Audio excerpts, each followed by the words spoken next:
Audio Jungle.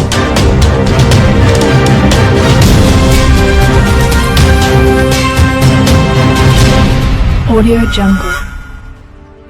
సీఎంపై దాడి వెనుక కుట్ర కూడా ఉందని దానిపై ఈసీకి ఫిర్యాదు చేశామని సజ్జల పేర్కొన్నారు.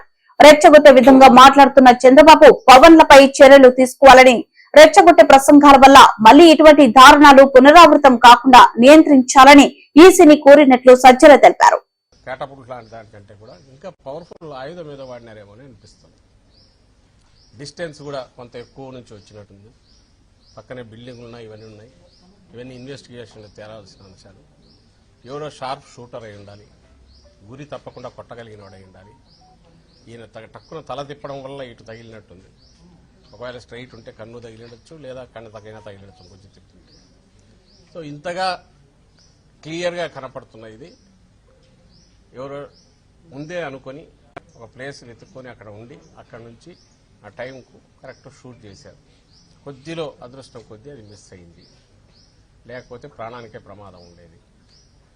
అక్కడి నుంచి ఇది ఎవరై ఉంటారు, ఓ పవర్ఫుల్ పొలిటికల్ సపోర్ట్ లేకుండా ఇలాంటివి చేయలేదు. ఇంకో పక్క ఈయన రెచ్చగొట్టి వాళ్ళని తయారు చేస్తున్నారు. ఇవన్నీ ఈరోజు ఎన్నికల కమిషన్కు నివేదించారు.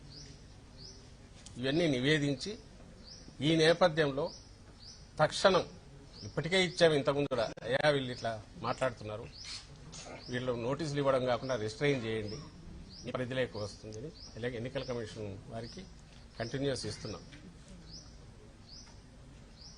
వీళ్ళు నోటీసులు ఇస్తున్నట్టున్నారు, అయినా ఫలితం లేదు. ఈరోజు జరగరాని ఇదే జరిగింది. ఈ నేపథ్యంలో ఇప్పటికైనా దీన్ని సీరియస్గా తీసుకుని చంద్రబాబు నాయుడు గారిని, ఆ పార్టీ నాయకులను మొత్తం ఇలాంటి హేట్ స్పీచెస్ కానీ, రెచ్చగొట్టే ఇన్స్టిగేట్ చేసే రెచ్చగొట్టే స్పీచెస్ కానీ కార్యకర్తలకు వాళ్ళకి ఇచ్చి ఇలాంటి దారుణాలకు కారణం కాకుండా తక్షణం నియంత్రించాల్సిందిగా కోరుతూ ఇప్పుడు రిప్రజెంటేషన్ ఇచ్చాం. తక్షణం స్పందిస్తామని అన్నారు.